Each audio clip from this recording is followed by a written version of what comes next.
Malam saudara sekalian, kita akan mempelajari pelajaran yang ke-12. Dalam bahasa Indonesia judulnya Yesus di Yerusalem.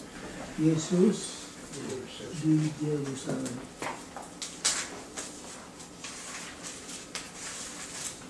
Pelajaran sekolah Sabat malam ini bisa disebut apa? Kalau sudah disuruh memberikan judul yang lain tentang apa? The Passion Week. Ya, The Passion Week. Passion itu artinya apa? Penderitaan. Minggu penderitaan. Passion Week. Minggu terakhir dari kehidupan Yesus di dunia ini dipusatkan di mana?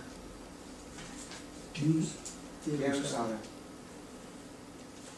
Next week.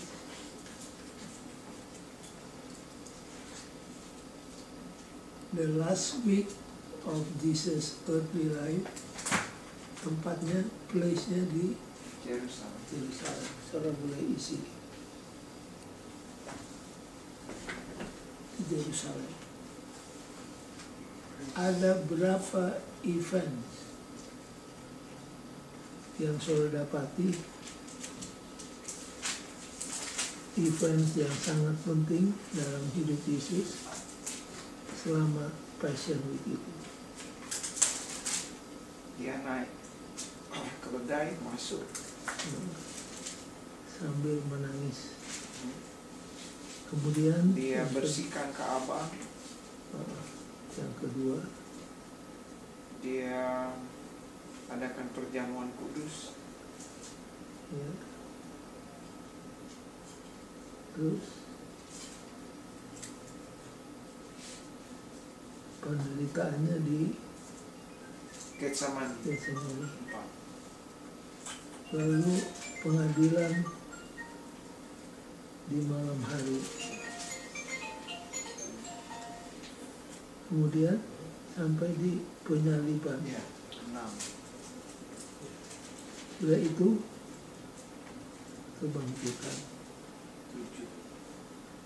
Kalau ditambah dengan rekayasa orang Farisi untuk membunuh Yesus,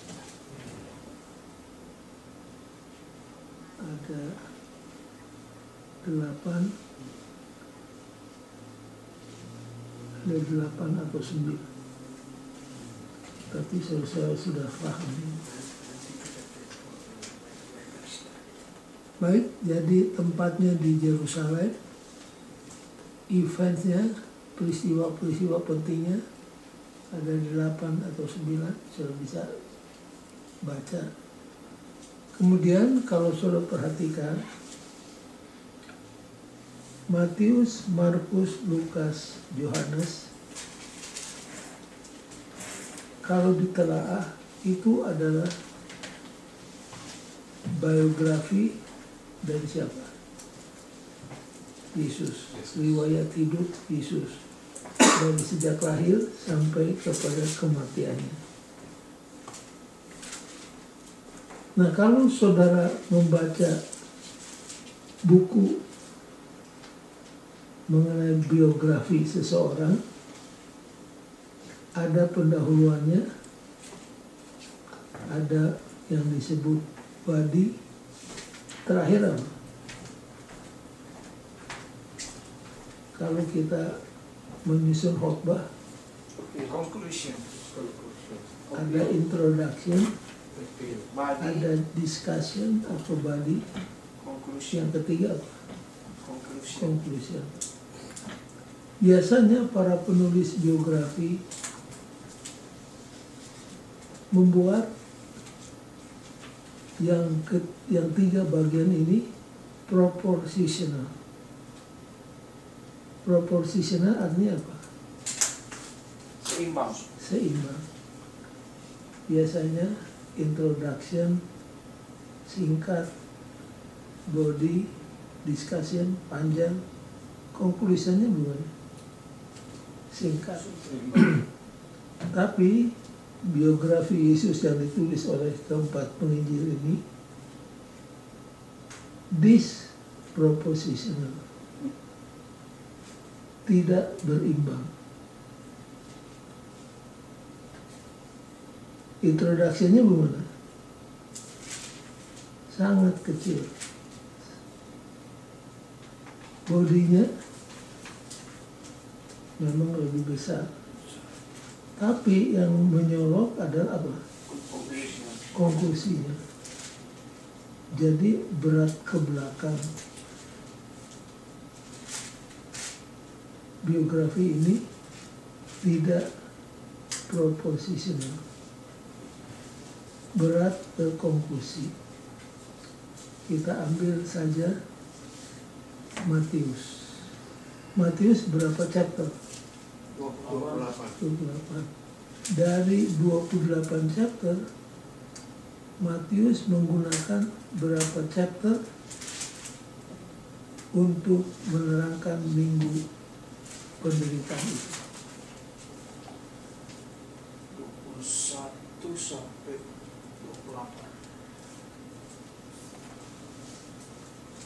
Jadi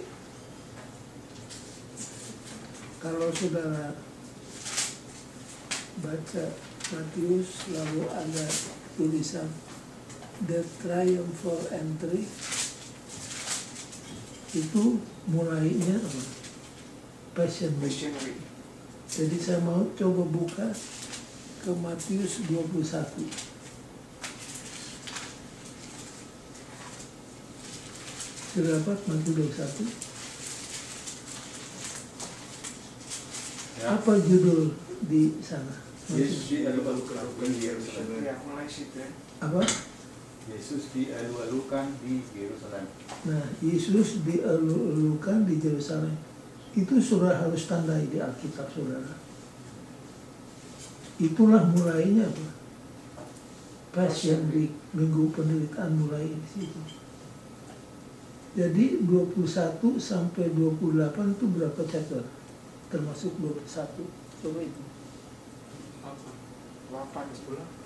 8. Jadi bayangkan 8 chapter dari 28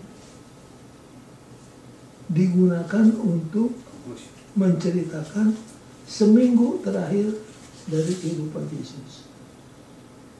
Nah, Yesus hidup dan melayani di dunia berapa lama? 3,5. Hidup dan melayani 33 setengah tahun.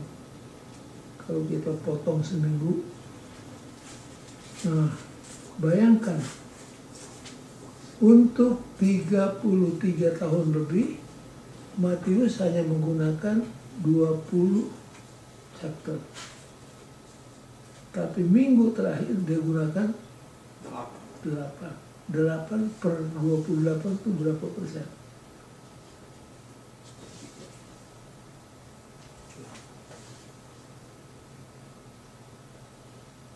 Kalau 7/4, ini 8, lebih dari 1/3 buku Matius digunakan untuk menjelaskan satu minggu terakhir. Markus 11. Markus pasal berapa mulai? 11.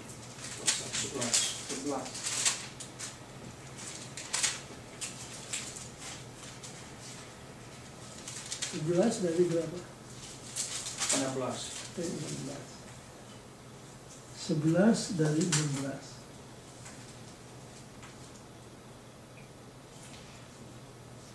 Jadi tidak proporsional.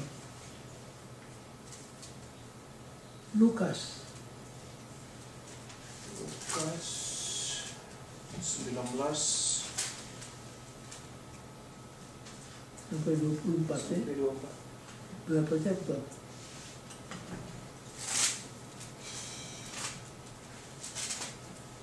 Lima. 5/24 1/5. Lalu Yohanes 12 sampai 21. ya, berapa chapter? 10 ya. 10. Ya. Dari 21 hampir berapa? 10 dari 20 setengahnya. Jadi sekarang saudara lihat bahwa keempat penulis Injil ini nampaknya sangat mementingkan the last week of Jesus life. Kelihatannya itulah yang menjadi tujuan utama Alkitab atau Injil yang 4 itu ditulis. Seandainya semua peristiwa kehidupan Yesus ditulis sedetail seperti minggu terakhir kehidupan Yesus, maka Alkitab ini akan jadi seperti ensiklopedia. Karena minggu terakhir itu ditulis seperti buku catatan harian, hari demi hari, hari demi hari. Hari mana yang merupakan waktu untuk hening, Rabu. quiet hour, Rabu. hari Rabu. Hari Rabu tidak ada peristiwa dicatat di sini. Jadi kalau saudara hitung peristiwa atau episode dalam hidup Yesus dari sejak lahir sampai bangkit kembali, saudara tahu berapa episode, berapa section? Misalkan kelahiran 1, kedatangan orang maju 1, lalu Yohanes Pembaptis 1, digodai padang belantara 1. Berapa peristiwa? Ya saudara tahu.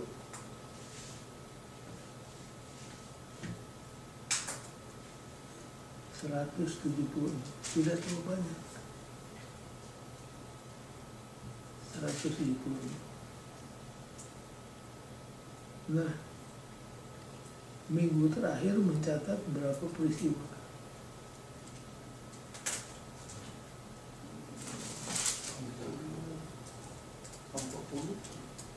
Ya, sekitar 9, 10. Jadi sekarang saudara dapat lihat tidak proporsional. Jadi keempat Injil itu nampaknya hendak menekankan minggu yang terakhir. Baik, kita masuk di apa terjemahan bahasa Indonesianya, The Triumphal Entry. Apa judul pelajaran hari Minggu? Yesus diadukan. The Triumphal Entry. Triumph ini apa? Kemenangan. Entry itu masuk ke dalam.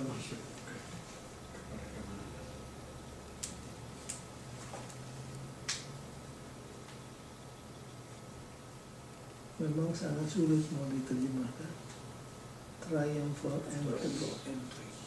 Tapi saya mau sudah dapat idenya.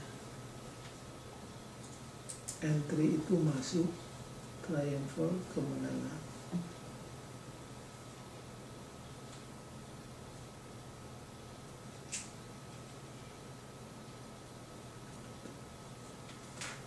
Yesus lahir di Bethlehem. Dibesarkan di mana? Nazaret. Di Nazaret.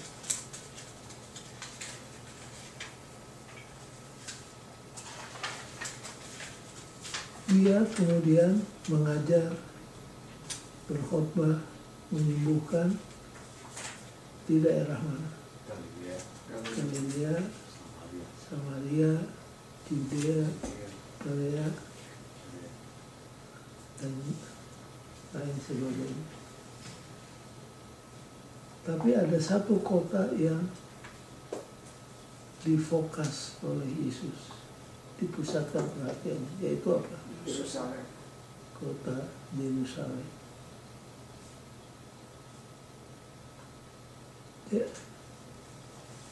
Ya, baca paragraf pertama hari Minggu dari tengah. Masuknya Yesus ke kota itu menandai pekan yang paling dramatis dan paling penting dalam sejarah dunia.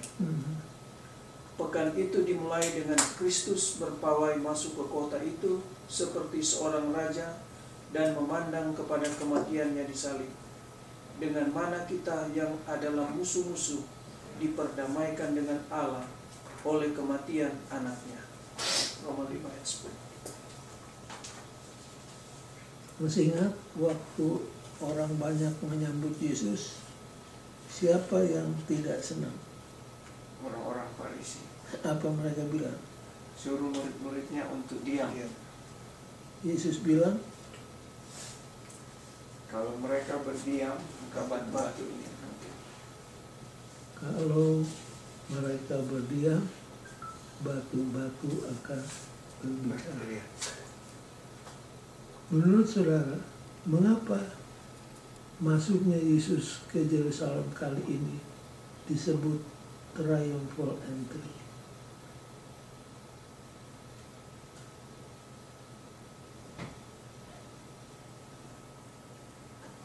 Kami mungkin Yesus sudah menang di Getsemani.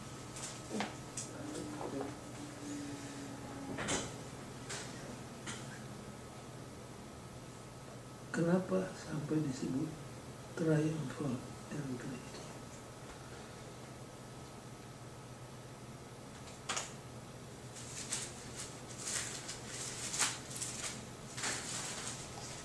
Coba kita baca ayatnya, Pak Manu. Lukas 19 ayat 28 mulai.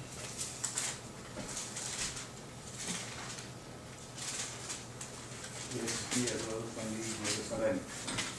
Dan setelah mengatakan semuanya itu, Yesus mendahului mereka dan meneruskan perjalanannya ke Yerusalem.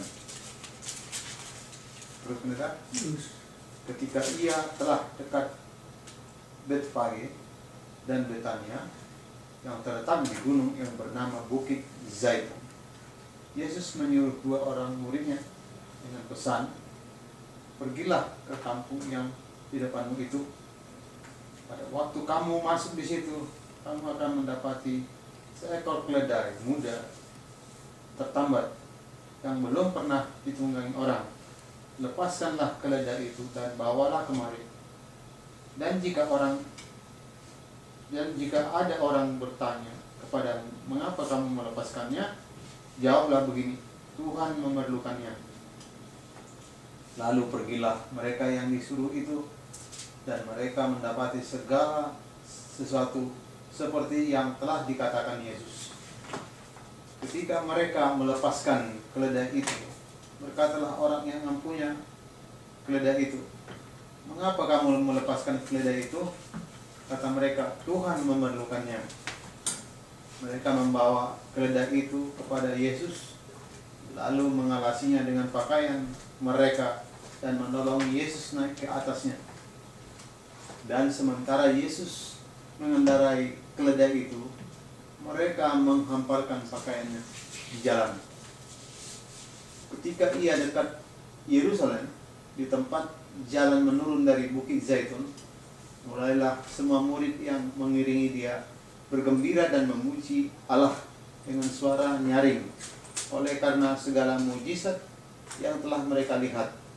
Kata mereka, diberkatilah dia yang datang sebagai Raja dalam nama Tuhan. Damai, sejahtera di surga dan kemuliaan di tempat yang maha tinggi. Beberapa orang Farisi yang turut dengan orang banyak itu berkata kepada Yesus, "Guru, tegurlah murid-muridmu itu." Jawabnya, "Aku berkata kepadamu, jika mereka ini diam, maka batu ini akan berteriak."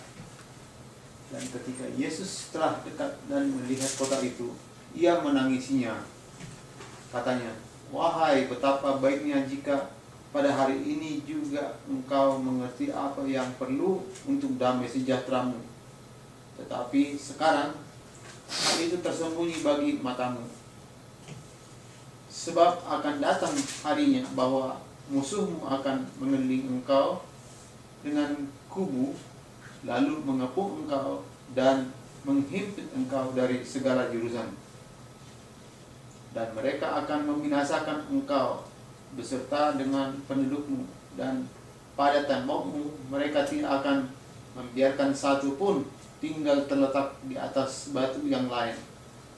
Karena engkau tidak mengetahui saat bila mana Allah melawat engkau. Lalu Yesus masuk ke bait Allah dan mulailah ia mengusir semua pedagang di situ. Katanya kepada mereka, "Ada tertulis, rumahku adalah rumah doa, tetapi kamu menjadikannya sarang penyamun." Tiap-tiap hari ia mengajar di dalam bait Allah. Imam-imam kepala dan ahli-ahli Taurat serta orang-orang terkemuka dari bangsa Israel berusaha untuk membinasakan dia, tetapi mereka tidak tahu bagaimana harus melakukannya, sebab seluruh rakyat terpikat kepadanya dan ingin mendengarkan dia.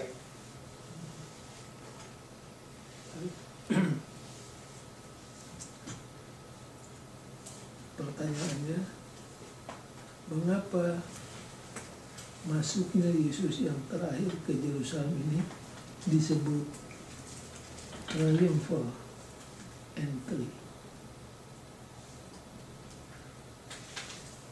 Kalau triumph, implikasinya ada apa? Menang. Ada peperangan.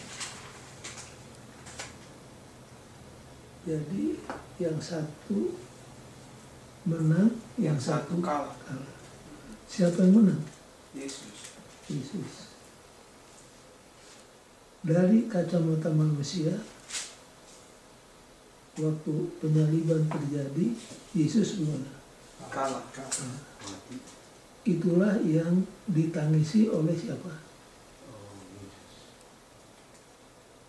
Kami berharap dialah yang akan membebaskan kami, tapi ternyata dia telah mati. Siapa yang ngomong begitu? Dua orang. Emmaus. Emmaus, ya. Murid yang Dua orang. mereka apa? Enggak ngerti sepenuhnya tentang kematian Yesus. Di mana saudara dapati ayat bahwa dengan matinya Yesus di kayu salib, dia memperoleh kemenangan. Di mana ayat?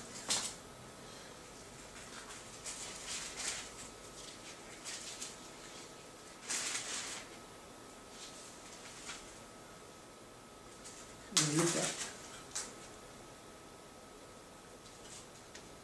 Kalau saya sebut bukunya, saudara terus ingat. Kejadian. 3:15. Itu hafal. Lalu yang counterpart ayat ini Perjanjian Baru gimana? Coba baca dulu. Kelihatan hati baca. Kejadian 3 ayat 15. Atau hafalkan. Ini sudah harus dihafal.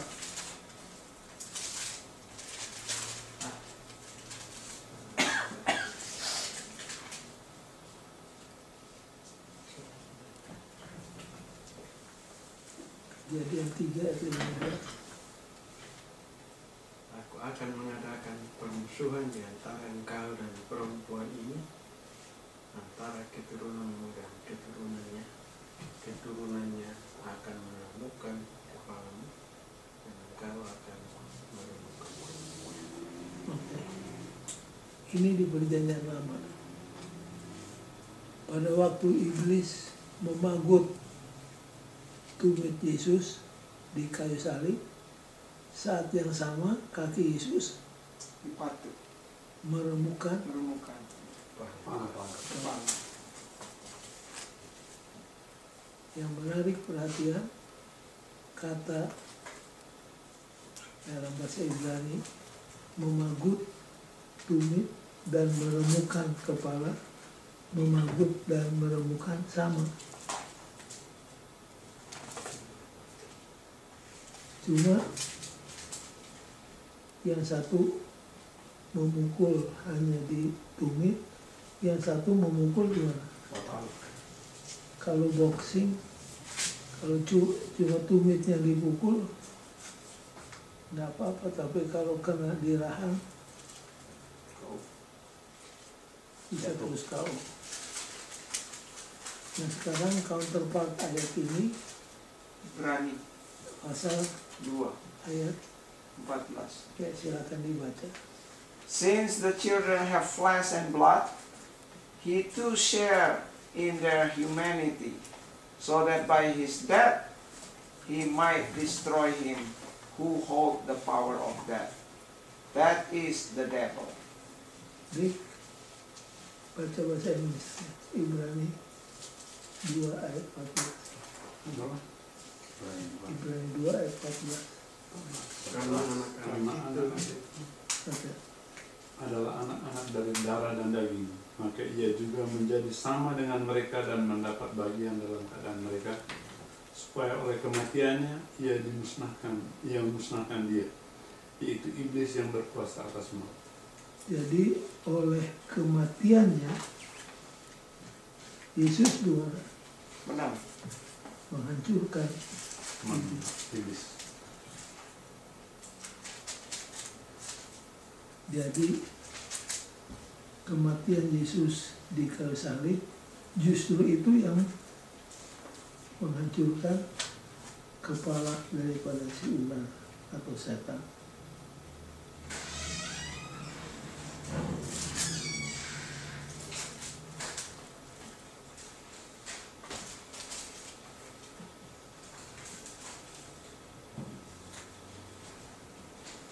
Pada waktu Yesus dielu-elukan di Yerusalem, murid-murid mengingat tentang apa? Apa yang ada di benak murid-murid waktu Yesus dielu-elukan, disambut habis-habisan oleh orang banyak. Mengapa menjadi raja bagi mereka? Mereka harapkan bahwa kerajaan Tuhan akan didirikan di mana? Yerusalem. Di Yerusalem. Ini adalah disebut false expectation. False expectation. Mengharapkan kerajaan Tuhan akan didirikan di Yerusalem saat itu.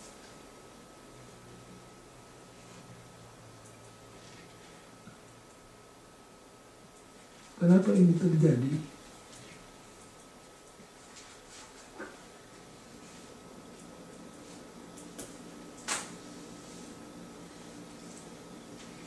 Apa yang membuat orang seringkali salah, keliru dalam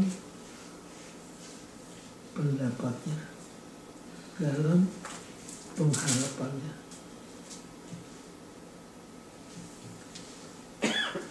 Sebab karena dijajah oleh Roma. Karena posisi, mengharapkan posisi.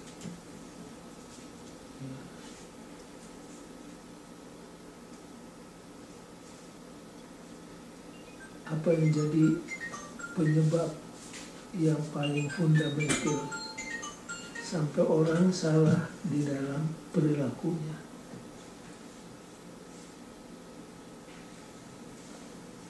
Konsepnya salah. Nah, itu dia. Konsepnya salah.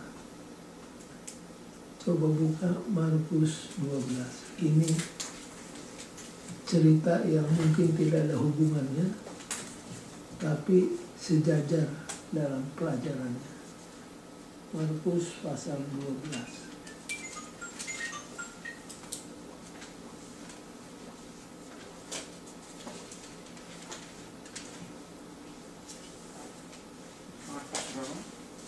Markus pasal 12. Masih ingat waktu orang Saduki mencoba menjebak Yesus? Ya Rabi, ada seorang perempuan yang kawin, lalu belum punya anak, suaminya apa? Mati. Lalu dia kawin lagi. Sampai berapa kali? 7. 7. Lalu mereka menjebak Yesus. Nanti di hari kebangkitan, yang mana dari 7 orang itu yang jadi suami dari perempuan itu? Lalu Yesus menjawabnya cukup keras. Kamu sesat. Coba baca ayat yang ke-24. Jawab Yesus kepada mereka, kamu sesat, justru karena kamu tidak mengerti kitab suci maupun kuasa Allah. Baik, kamu sesat. Kenapa orang sesat? Karena konsepnya salah. Karena konsepnya salah. Konsep yang didasarkan atas Alkitab keliru.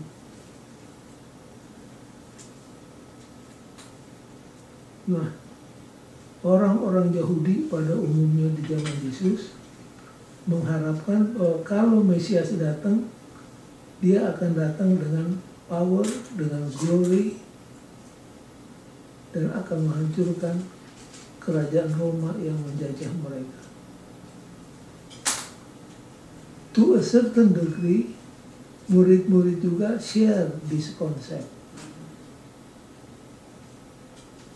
Maka kalau konsepnya keliru, perilakunya juga ikut apa? Keliru.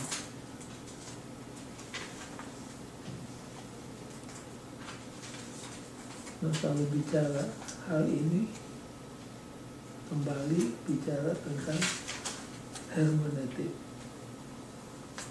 ilmu menafsirkan Alkitab. Jadi murid-murid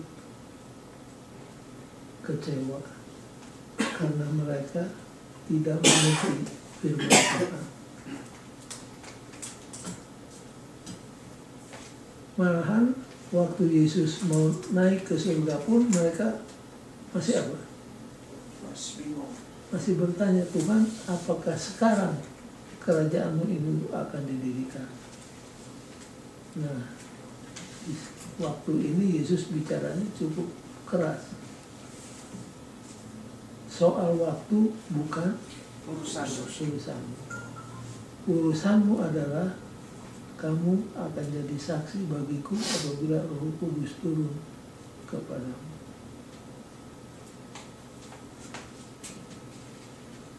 Jadi begitulah minggu penderitaan diawali dengan masuknya Yesus ke Yerusalem.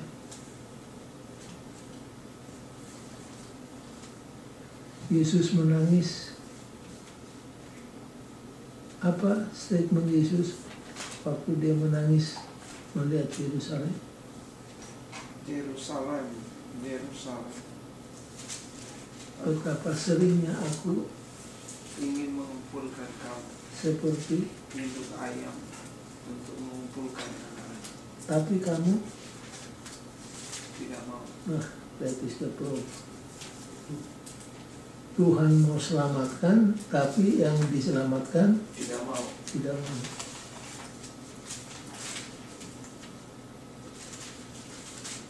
Ini ironis.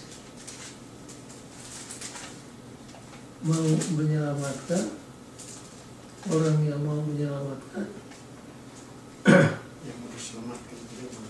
yang diselamatkan tidak mau.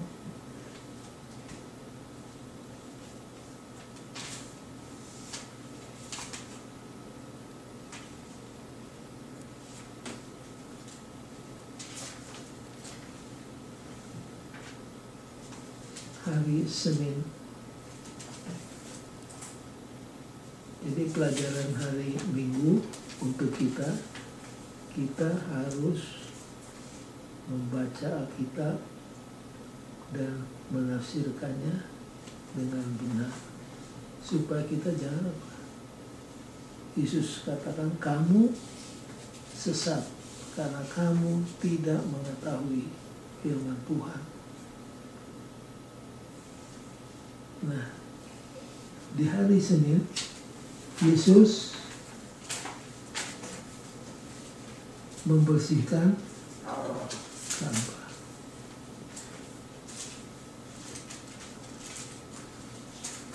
Apakah saudara perhatikan?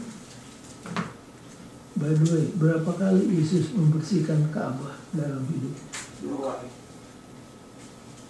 Pada waktu memulai public ministry 1 kali, 2 kali pada waktu mengakhiri public ministry di minggu penderitaan ini.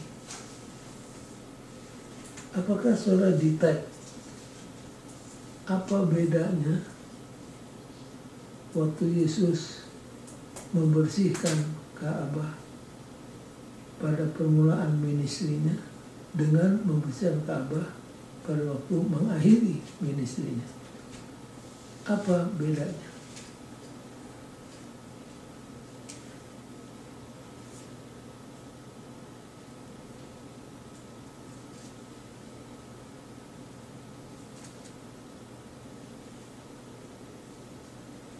Saya kasih clue. Waktu membersihkan Ka'bah pertama kali, statement Yesus bagaimana? Apa teriakan Yesus? Rumahku adalah rumah Tuhan. Bagaimana Yesus mengusir orang-orang dari Ka'bah itu? Bagaimana teriakan Yesus waktu itu?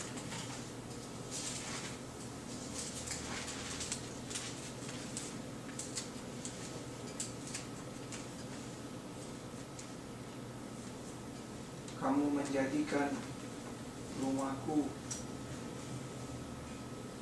seperti pasar. Itu yang mana? Yang pertama.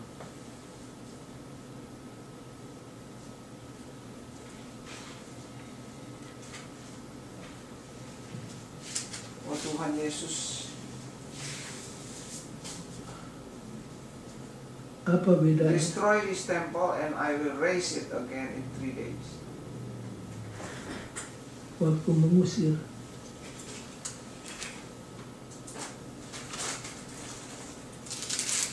Get out of here. How dare you turn my father's house into a market? Yohanes 2 ayat 16. kemudian waktu membersihkan Ka'bah terakhir bunyinya gimana? Kamu jadikan rumahku, rumah Bapakku sebagai sarang penyamar.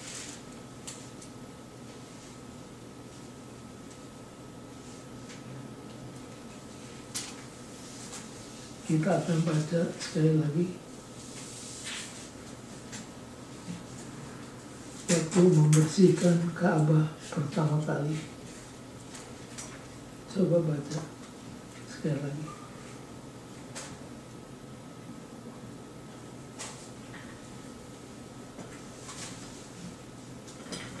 To those who sold doves, he said, "Get this out of here. How dare you turn my father's house into a market?" Whose house? fathers. Sekarang baca waktu membersihkan kedua kali.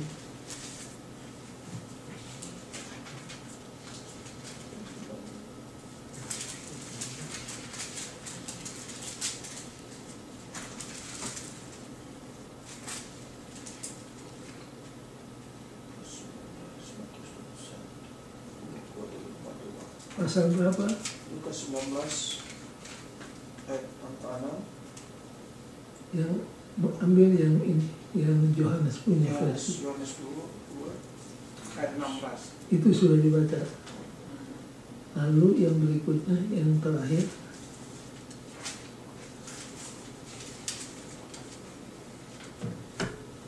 Yohanes pasal yang 11.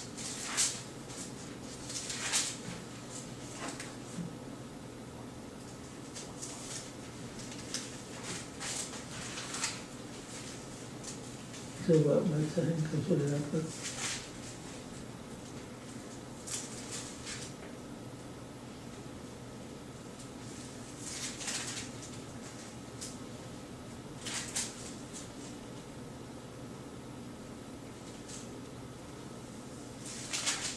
Ayat berapa?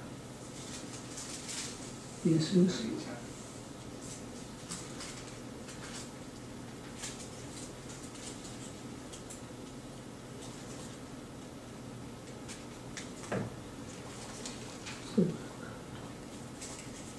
di buku Yohanes. ya, Ambillah kata pedagang ambillah semuanya ini dari sini. Jangan kamu membuat rumah Bapakku menjadi tempat berjualan. Yohanes 2 ayat 16. Ya. Itu pertama. Pertama kali yang kedua, Oh, yang kedua kayaknya tidak ditulis oleh Yohanes. tidak ada. Tidak.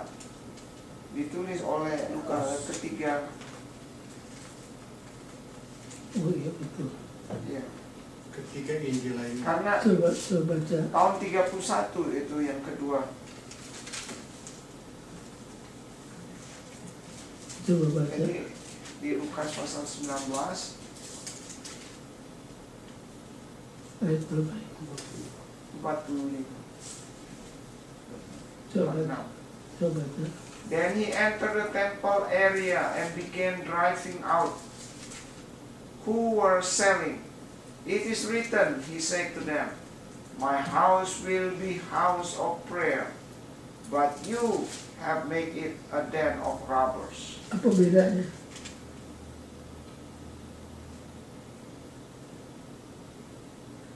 Apa bedanya yang pertama dan yang kedua? Jual beli dan kedua pasar. Seorang penyambung. Di pembersihan yang pertama, Yesus katakan apa?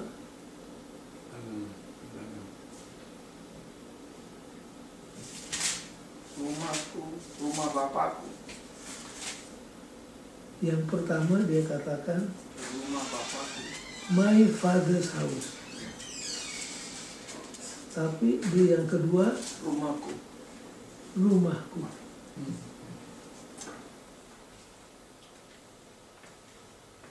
Artinya apa? Sama mereka dua. Foto itu. Artinya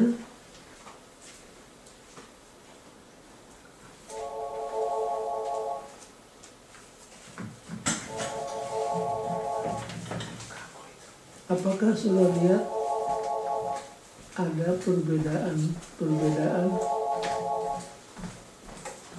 dalam diri Yesus sebelum dan sesudah triumphal entry tersebut?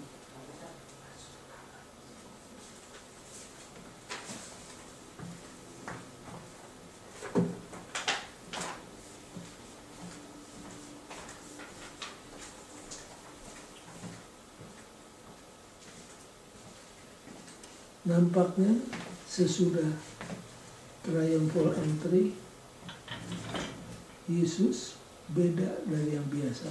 Bukan misi yang itu kan otoritas. Biasanya Yesus low profile. Ya, rumah Bapa. Mau diangkat jadi raja, bagaimana? Mau diangkat jadi raja, bagaimana? Nggak mau. Nggak mau. Lalu dia pergi ke tempat yang sunyi sesudah membubarkan orang banyak. Tapi di triumphal entry, Yesus seperti membiarkan dirinya di apa? Dielulukan. Bukan. Sampai waktu orang Farisi katakan, Stop. suruh orang banyak berdiam, Yesus katakan, kalau mereka diam, batu-batu akan berbicara. Lalu dalam peristiwa waktu mengambil keledai yang hendak ditungganginya, kalau sampai ada orang bertanya, kenapa kamu buka ikatan keledai ini? Tuhan membutuhkan. Tuhan menemukannya. Jadi sesudah triumphal entry, nampaknya ada apa? Perbedaan. Ada perbedaan.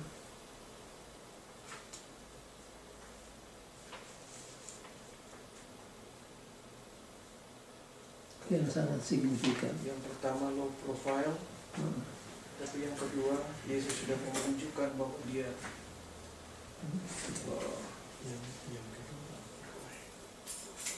Dan kalau sudah perhatikan di minggu yang disebut Passion Week ini, Yesus bicaranya terang-terangan, anak manusia akan dibawa ke Yerusalem, akan pergi ke Yerusalem, dan di sana dia akan diapain?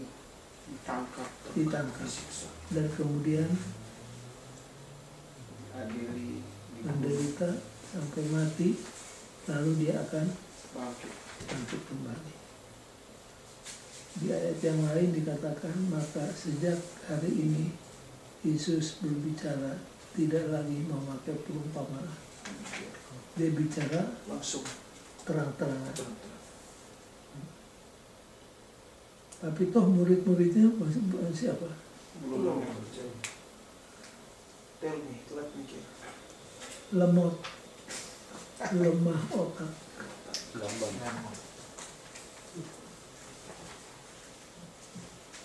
Mengapa? Karena pikiran mereka dipenuhi dengan Konsep yang salah. konsep yang salah. Lalu apa pelajaran dari membersihkan Ka'bah ini?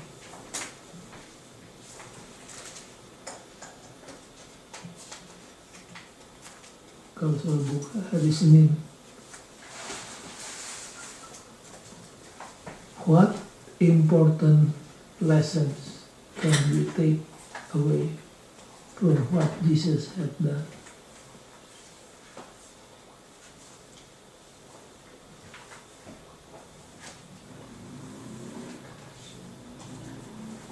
Ka'bah itu harus dibersihkan. Dibersihkan dari apa? Nah, dosa.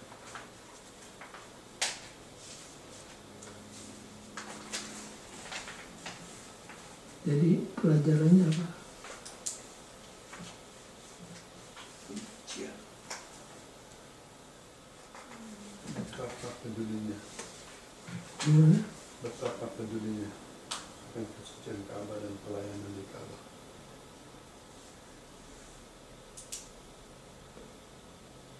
Coba baca hari Senin, huruf tebal, kedua dari atas. Bacalah Lukas 19 ayat 45 sampai 48, Matius 21 ayat 12 sampai 17, Markus 11 ayat 15 sampai 19. Pelajaran penting apakah yang dapat kita ambil dari Yesus telah lakukan? Apakah yang peristiwa ini katakan kepada kita secara pribadi dan sebagai anggota komunitas yang dapat juga berfungsi seperti bait Allah. Jawab saudara apa?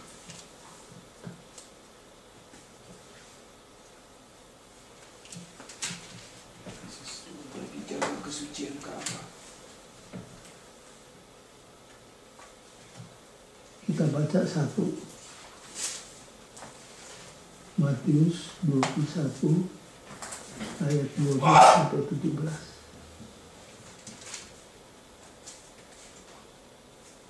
Dik, baca Dik.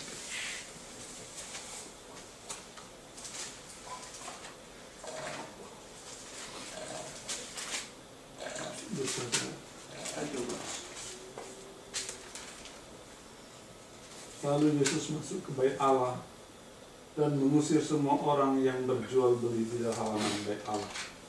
Ia membalikkan meja-meja penukar uang dan bangku-bangku pedagang berharga, dan berkata kepada mereka, ada tertulis, rumahku akan disebut rumah doa, tapi kamu menjadikannya sarang penyambut.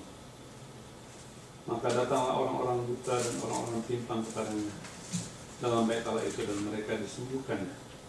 Tetapi ketika imam-imam kepala dan ahli-ahli Taurat melihat mujizat yang dibuatnya itu, dan anak-anaknya yang berseru dalam bait Allah, Hosana bagi anak Daud, hati mereka sangat jengkel. Lalu mereka berkata kepadanya, engkau dengar apa yang dikatakan anak-anak ini? Kata Yesus kepada mereka, aku dengar. Belum pernahkah kamu baca, dari mulut bayi-bayi dan anak-anak yang menyusu engkau telah menyediakan puji-pujian. Lalu ia meninggalkan mereka dan pergi keluar kota ke Betani dan bermalam di situ.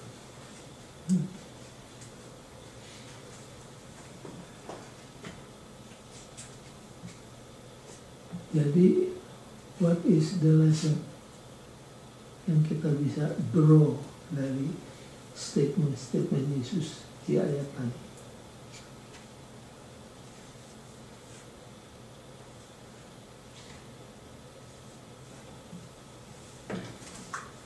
Apa yang harus disucikan? Ka'bah. Ka'bah. Jesus not only Disucikan dari apa? dari he turned the worship system upside down.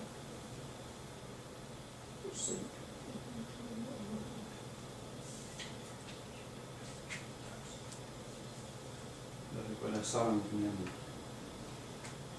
Jadi sebenarnya jadi pasar memang, pasar jualan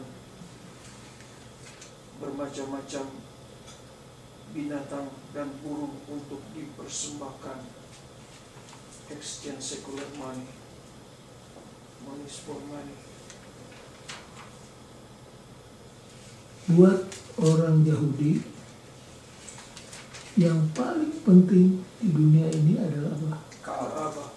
Ka'bah. Kehidupan mereka, pikiran mereka, semua bergerak di seputar apa? Ka'bah. Di seputar Ka'bah.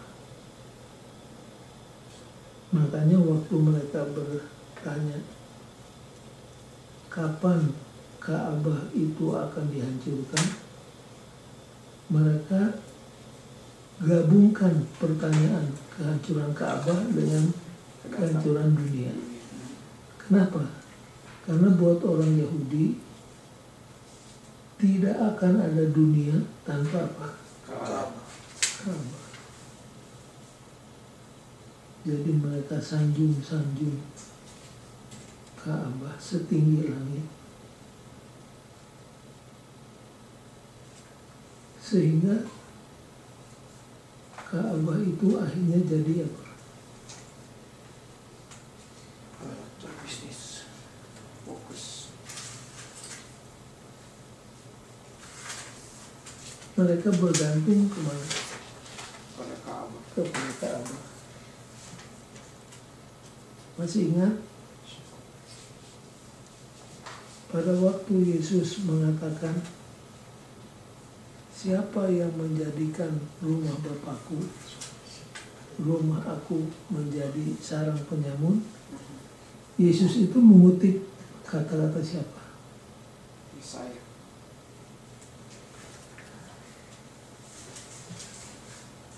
Yesus mengatakan, siapa yang menyuruh kamu menjadikan rumahku, rumah Bapakku jadi sarang penyamun?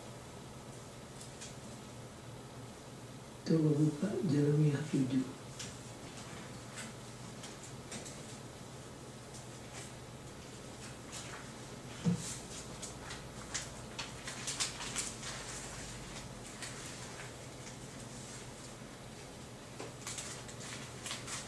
Sudah? Yeremia 7. Baca ayat 10. Kemudian kamu datang berdiri di hadapanku di rumah yang atasnya namaku diserukan, sambil berkata, kita selamat, supaya dapat pula melakukan segala perbuatan yang keji ini.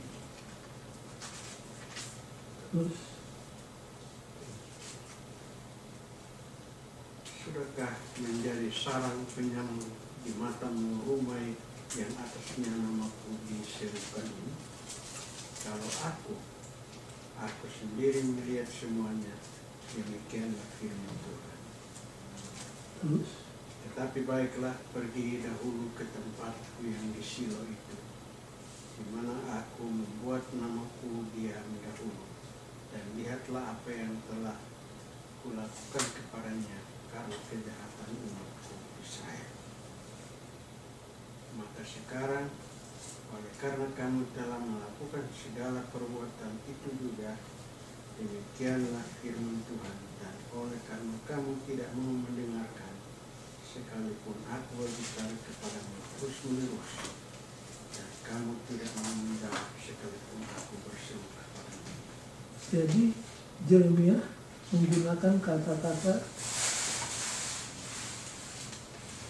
sarang apa? Yesus menggunakan istilah apa? Sarang penyamun. Nah, kalau saudara baca lagi nanti di rumah Yeremia pasal 26, isinya mirip dengan Yeremia pasal yang ke-7 ini. Nah, ini oleh Bible student disebut Temple Discourses. Temple Discourse, khotbah di Ka'bah. Jadi Ka'bah tempat yang seharusnya disucikan, diasingkan untuk maksud-maksud yang suci, untuk berbaktian kepada Tuhan, tempat yang pengakuan mereka itu adalah tempat yang paling penting. Tapi dalam prakteknya gimana? Mereka telah najiskan. Lalu pelajarannya apa?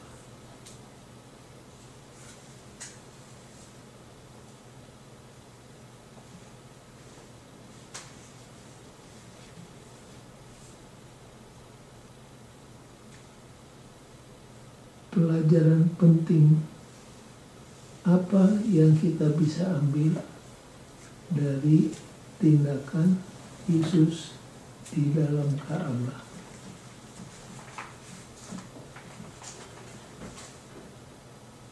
Baik secara individu, baik secara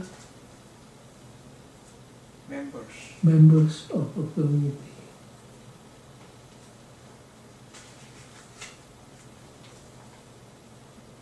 Function like the temple. Kalau untuk orang Yahudi temple, untuk kita ini apa? Gereja.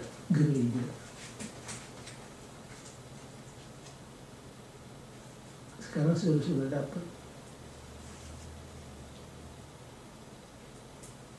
Jadi tinggal kesimpulannya apa?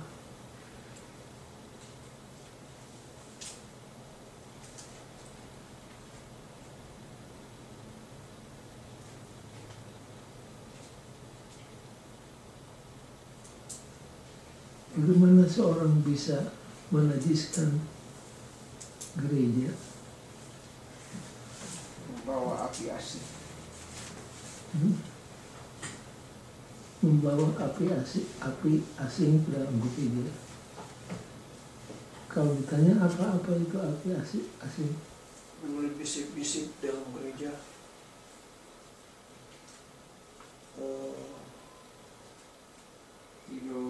Tidur. Penyakit apa yang belum dapat diatasi? Datang terlambat. Itu dia. Itu dia.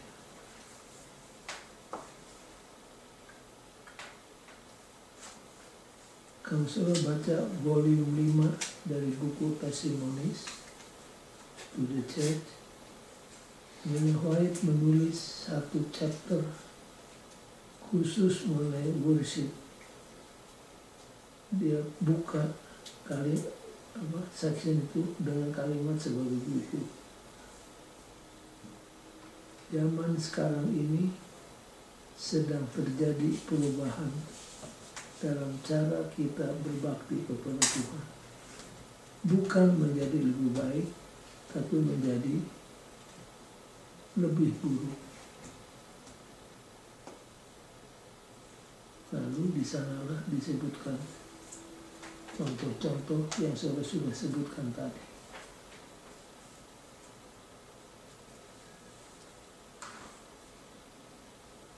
Kita seringkali lupa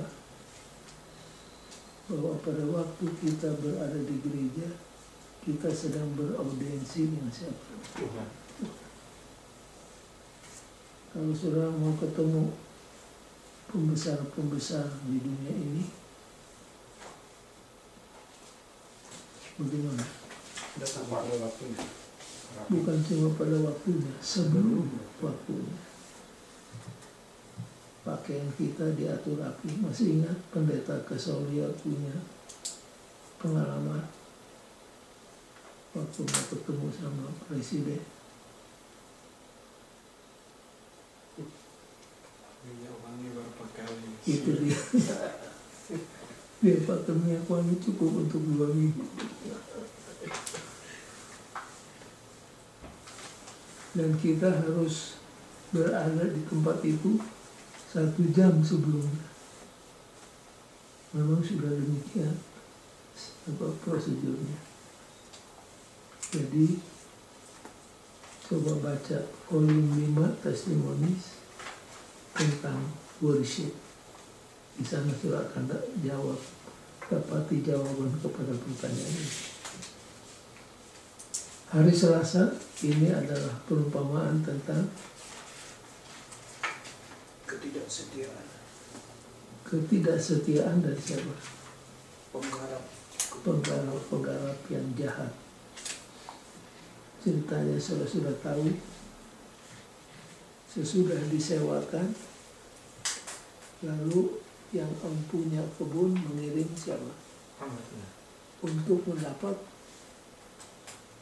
hasil panen. Gantinya dapat buah-buahan, mereka disiksa, dianiaya. Dikirim lagi siapa? Anaknya. Sebelum anaknya dikirim lagi para nabi dengan jumlah yang lebih banyak. Tapi tetap disiksa, dianiaya, bahkan dibunuh. Akhirnya dikirim siapa? Anaknya sendiri. Anaknya pun akhirnya apa? Dibunuh. Kemudian Yesus menanyakan satu pertanyaan yang harus dijawab oleh orang-orang Yahudi, dan begitu jawaban diucapkan, mereka memvonis diri mereka sendiri. Coba buka Matius 21 ayat mulai ayat 40 sampai 43.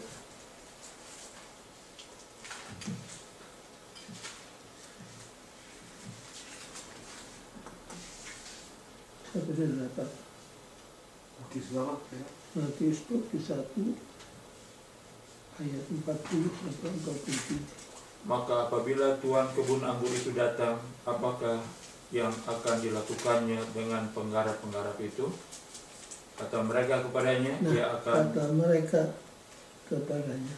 Jadi Ia, Yesus bertanya, mereka yang jawab sendiri. Dan itu merupakan vonis atas diri mereka. kata mereka kepadanya, ia akan membinasakan orang-orang jahat itu, dan kebun anggurnya akan disewakannya kepada penggarap-penggarap lain yang akan menyerahkan hasilnya kepadanya pada waktunya. Kata Yesus kepada mereka, belum pernahkah kamu baca dalam kitab suci, batu yang dibuang oleh tukang-tukang bangunan telah menjadi batu penjuru. Hal itu terjadi dari pihak Tuhan, suatu perbuatan ajaib di mata kita. Sebab itu aku berkata kepadamu, bahwa kerajaan Allah akan diambil daripadamu dan akan diberikan kepada suatu bangsa yang akan menghasilkan buah kerajaan itu. Kalau baca kalimat terakhir tadi, apa yang menyebabkan sehingga kerajaan Allah dicabut dari mereka dan akan diberikan kepada satu bangsa yang Menghasilkan buah. jadi dicabutkan apa? Tidak berbuah.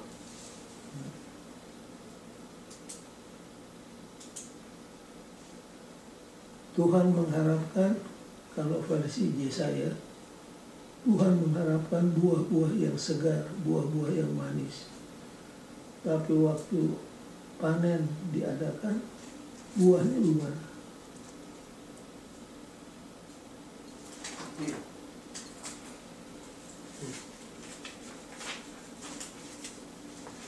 Kalau saya baca di Yesaya pasal yang ke-6, The Song of the Vineyard, itu sejajar dengan Matius 21 tadi.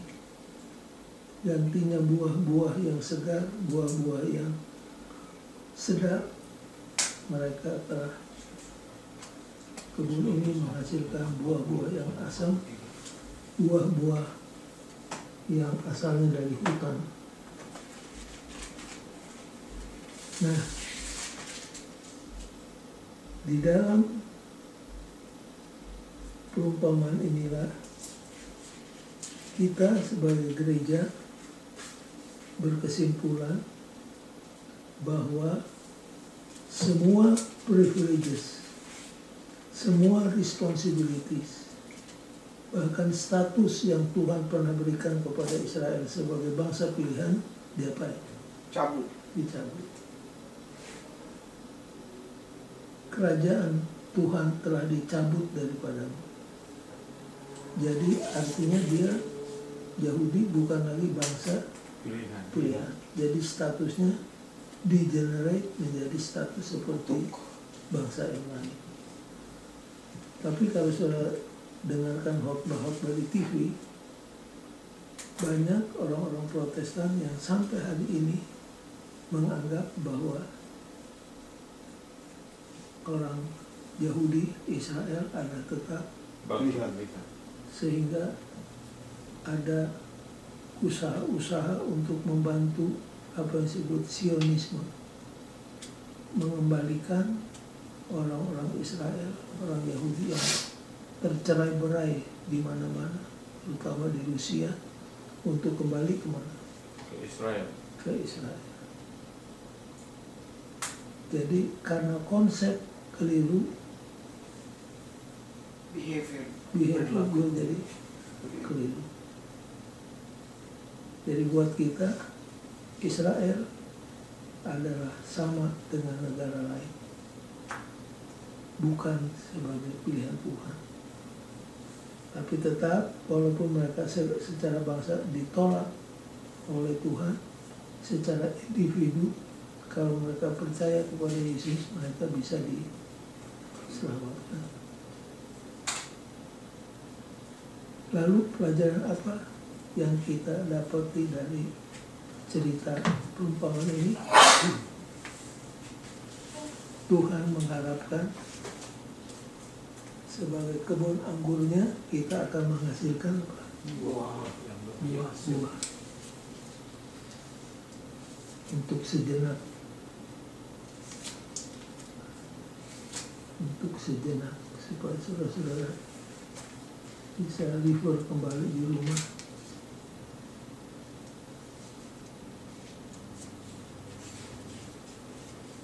Coba buka Yesaya pasal 5. Ayat berapa menit? Ayat pertama mulai. Aku hendak menyanyikan nyanyian tentang kekasihku, nyanyian kekasihku tentang kebun anggurnya. Jadi ini the song of the vineyard. Kekasihku itu mempunyai kebun anggur di lereng bukit yang subur. Ia mencangkulnya dan membuang batu-batunya dan menanaminya dengan pokok anggur pilihan. Ia mendirikan sebuah menara jaga di tengah-tengahnya dan menggali lubang tempat pemeras anggur. Baik, jadi keterangan ini sama dengan yang di Matius tadi. Kemudian apa? Lalu dinantinya supaya kebun itu menghasilkan buah anggur yang baik. Jadi Tuhan mengharapkan bahwa kebun anggur yang sudah dirawat dengan begitu baik akan menghasilkan apa? Buah anggur yang baik. Tapi apa? Baca terus. Tetapi yang dihasilkannya ialah buah anggur yang asam. Maka sekarang, hai penduduk Yerusalem dan orang Yehuda, adililah antara aku dan kebun anggurku itu. Apakah lagi yang harus diperbuat untuk kebun anggurku itu yang belum kuperbuat kepadanya? Aku menanti supaya dihasilkannya buah anggur yang baik. Mengapa yang dihasilkannya hanya buah anggur yang asam? Maka sekarang aku mau memberitahukan kepadamu apa yang hendak kulakukan kepada kebun anggurku itu. Aku akan menebang pagar durinya sehingga kebun itu dimakan habis, dan meranda temboknya sehingga kebun itu diinjak-injak. Aku akan membuatnya ditumbuhi semak-semak, tidak dirantingi dan tidak disiangi, sehingga tumbuh putri malu dan rumput. Aku akan memerintahkan awan-awan supaya jangan diturunkannya hujan ke atasnya. Supaya kebun anggur Tuhan semesta alam ialah kaum Israel, dan orang Yehuda ialah tanam-tanaman kegemarannya. Dinantinya keadilan, tapi hanya ada kelaliman. Dinantinya kebenaran, tapi hanya ada keonaran. Jadi sejajar dengan Matius 21 tadi. Jadi Tuhan mengharapkan kita sebagai umat Israel rohani mengaku diri sebagai bangsa pilihan harus ambil pelajaran dari cerita tersebut. Hari Rabu ini tentang apa? Kaisar Roma. Tentang Pembayaran pajak. Nah, kalau saya sudah hafal ceritanya, cuma mungkin mesti dikasih ingat pertanyaan, apakah lawful membayar pajak kepada kaisar, itu pertanyaan yang gimana? Menjebak. Ada seorang yang bernama Judas dari Galilea, seorang yang dianggap revolutionary, dan mengatakan apa?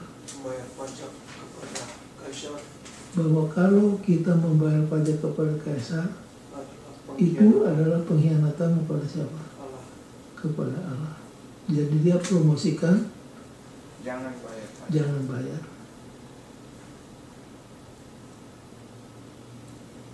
Nah, kemudian Yesus ditanya, apakah kita bayar pajak atau tidak?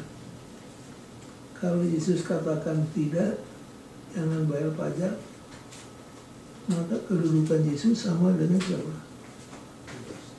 Judas ini. Tapi kalau seandainya katakan bayar, apa artinya?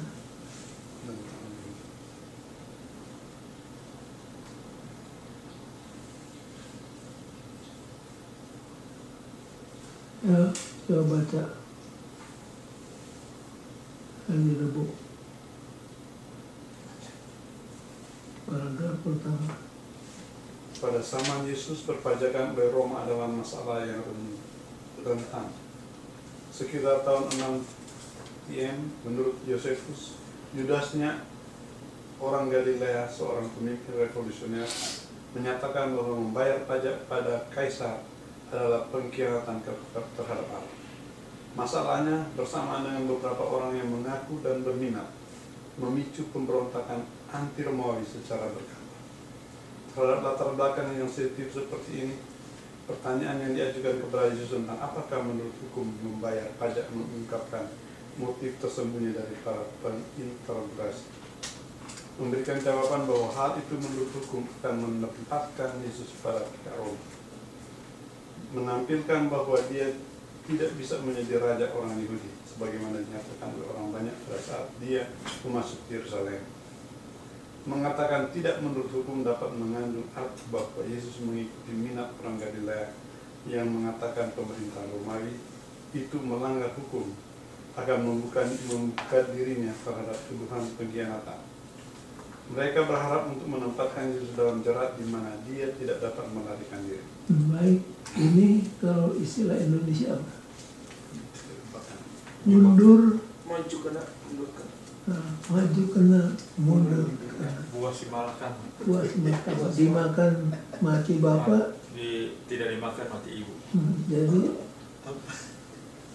itu kalau dalam istilah di Indonesia. Tapi Yesus adalah seorang yang sangat bijak. Dia bisa detect apa motif yang bertanya. Kemudian Yesus katakan, bolehkah, adakah sebuah koin? Waktu ditunjukkan siapa dan tulisan apa, mereka katakan ini kaisar. Lalu apa katanya? Berikanlah kepada kaisar Apa yang kaisar punya, dan berikanlah kepada pada Tuhan. Tuhan apa yang Tuhan punya. Pelajarannya apa? Taat kepada pemerintah dan taat kepada Tuhan. Bahwa kita di dunia ini punya double citizenship.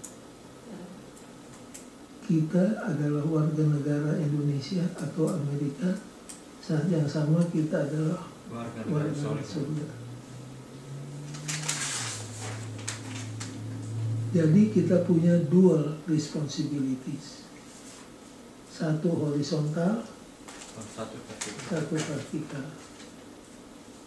Jadi membayar pajak itu adalah tanggung jawab kita, bukan cuma kepada manusia, tapi kepada Tuhan. Di dalam buku Roma, apa katanya? Berikanlah apa yang harus diberikan kepada negara. Jadi selama tuntutan negara sejajar dengan tuntutan Tuhan, kita wajib untuk ini.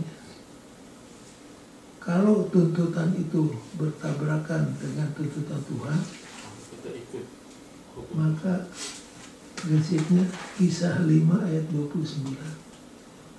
Wajiblah manusia It is better to obey God rather than man. Kalau bertabrakan. Di beberapa negara ada yang disebut wajib militer. Bagaimana kita punya pendirian tentang memikul senjata? Boleh asal untuk Terus kita keluar dengan satu garis guideline yang disebut the principle of non-competency. Siapa yang menggali pelajaran ini? Siapa yang mendapatkan pelajaran ini? The principle of non-competency yang diakui oleh pemerintah sampai sekarang. Salvation Army. JNN Bruce. JNN. Dia yang keluar dengan the principle of non-competency. Jadi jangan lupa, membayar pajak bukan sekedar kewajiban kepada manusia, tapi itu adalah perintah dari Tuhan. Yang terakhir, the Lord's Supper. Sekarang ini ada perbincangan sehubungan dengan cara untuk melaksanakan the Lord's Supper. Kita adalah manusia habit. We are a creature of habit. Karena kita sudah biasa melakukan ini dengan cara demikian, kalau ada yang baru, kita cenderung untuk apa? Menentang. Contohnya, kita di Indonesia biasa dengan roti dan anggur. Yang mana lebih dulu diserve? Roti. Baru sudah itu Anggur. sampai di sini kita lihat Sama-sama. roti dan anggur di apa? Sama-sama. Digabung. Ada anggota yang terus terima, ada yang katakan, wah nggak boleh begitu, kok diubah-ubah, mesti 2 kali. Kemudian ada gereja yang roti perjamuannya cukup membuat saudara kenyang, kalau dengan anggurnya satu apa? Satu gelas. Jangan kaget besok lusa ada pindekasi di dalamnya.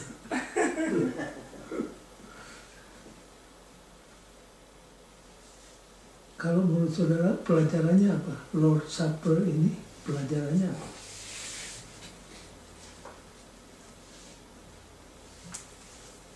Kalau saudara baca buku Hijrah Segala Sama, Nyonya katakan pada hari Kamis malam itu Jesus instituted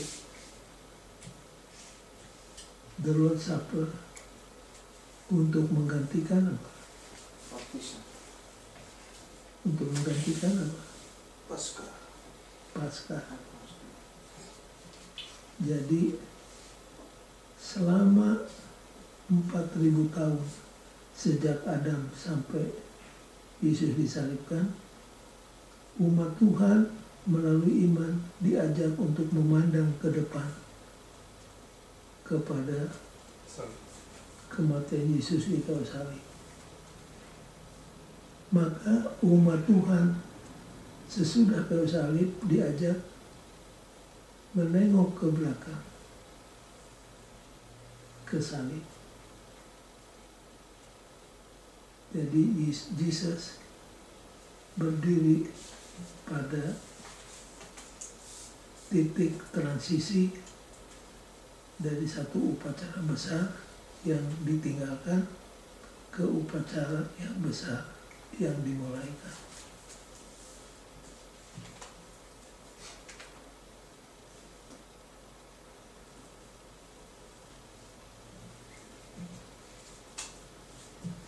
Tentang apakah rotinya mesti kecil atau mesti besar, apakah roti mesti sekaligus dengan anggur, biarlah itu masing-masing sidang memutuskannya.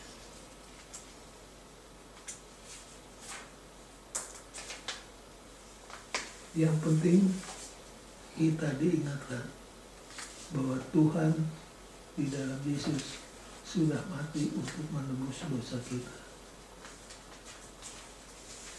In conclusion,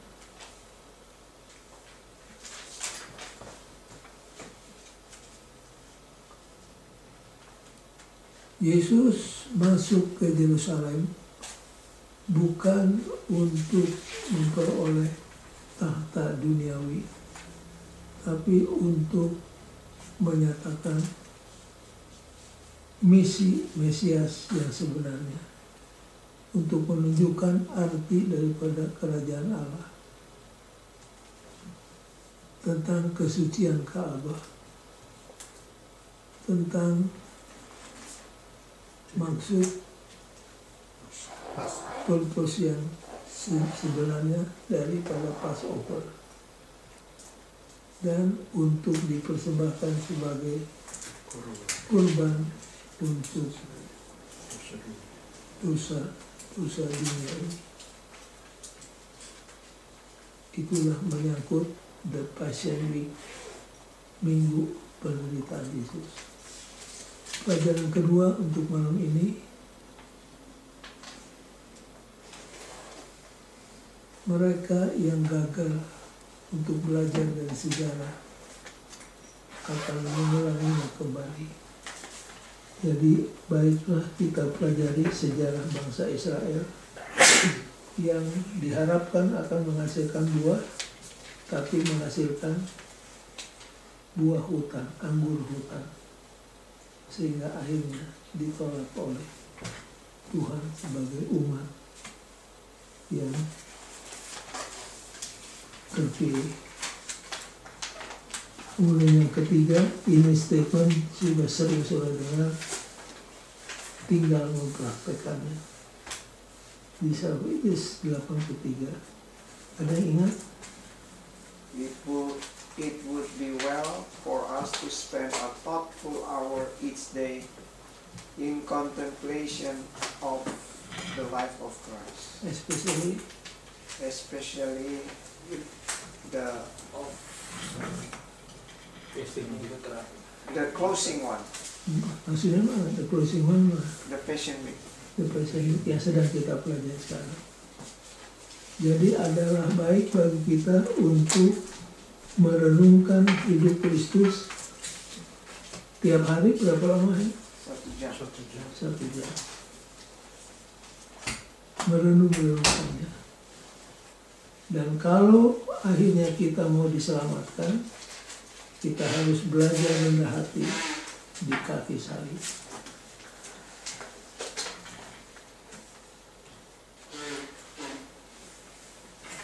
Jadi take time to meditate on the life of Christ every day, especially the Passion Week yang kita pelajari malam ini.